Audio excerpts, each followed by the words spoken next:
안녕하세요. 혈관질환 올바로 알기 시즌2 동맥질환 10번째 시간을 함께할 대한혈관외과학회 전문의 김동현입니다. 오늘은 복부대동맥류에 대해서 말씀을 드릴 텐데요. 이것이 왜 생기는지 그리고 무엇인지에 대해서 간단하게 설명드리도록 하겠습니다.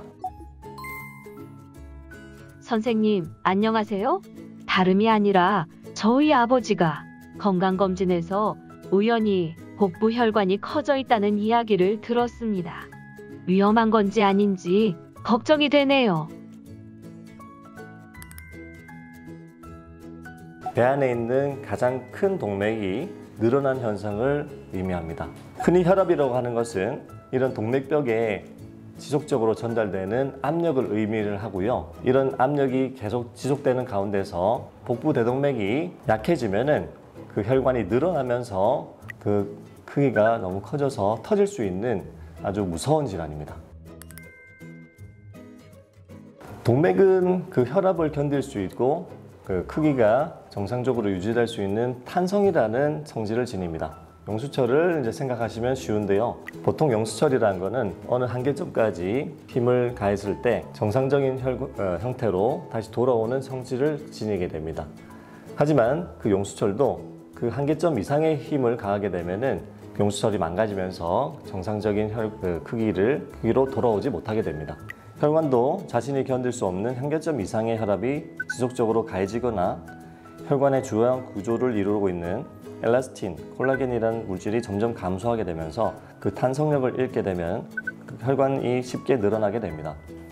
즉 젊고 건강한 혈관이 강철 용수철이라면은 노화나 흡연 혹은 각종 질환에 노출된 대동맥의 경우에는 약해진 얇은 알루미늄 용수철이라고 생각하시면 쉽습니다. 같은 혈압에도 혈관벽이 점점점 늘어나게 되고 그리고 제 크기로 돌아가지 않아 점점 크기가 증가하게 되는 현상을 의미합니다. 보통 흔히 거론되는 위험 인자로는 고령, 남성, 흡연, 가족력, 그리고 동반된 고혈압이나 고지혈증, 만성폐쇄성 폐질환이나 그리고 동맥경화증 등이 있습니다. 그중 가장 중요하다고 생각되고 그리고 교정 가능한 위험 인자로 흡연을 들 수 있겠습니다. 흡연의 경우 통계에 따르면 비흡연자에 비해서 흡연자가 복부대동맥류가 발생할 가능성이 10배 이상 증가한다는 통계도 나와 있습니다.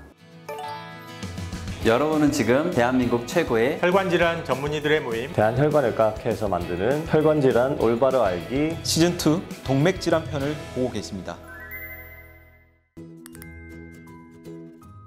안타깝게도 복부대동맥류는 무증상이 대부분입니다. 그 크기가 아주 크다면 혹은 환자분이 마른 체형이라면 복부에서 만져지는 덩어리가 있을 수 있지만 대부분의 경우 잘 만져지지 않고 복부대동맥류가 아주 빠른 시간에 크게 커질 경우에 복통을 동반한 경우도 있지만 대부분의 경우 건강검진이나 혹은 복부 관련한 여러 가지 질환을 진단하는 데 있어서 우연하게 발견되는 경우가 많습니다. 복부대동맥류가 파열된 경우 혈관 주변으로 많은 양의 혈액이 누출돼서 복부 혹은 등 쪽으로 아주 극심한 통증이 나타나게 됩니다. 그리고 급격한 빈혈로 인해서 의식을 잃고 오시는 경우도 있습니다. 출혈량이 아주 많을 경우 복부가 터질 듯이 부풀어 나는 현상도 같이 나타나는 경우도 있습니다. 통계에 따르면 복부대동맥류가 파열될 경우 환자 중 85%가 사망하게 됩니다. 그 중에 70% 정도는 병원에 도달하지도 못한 채 사망하시게 되거나 혹은 병원에 도달하더라도 수술조차 못한 채로 사망하시게 됩니다. 설사 수술을 성공적으로 받으시게 되더라도 생존한 30% 중 절반 정도는 각종 합병증에 노출돼서 사망하시게 됩니다. 따라서 복부대동맥류는 파열되기 전에 치료받으시는 것이 가장 중요합니다.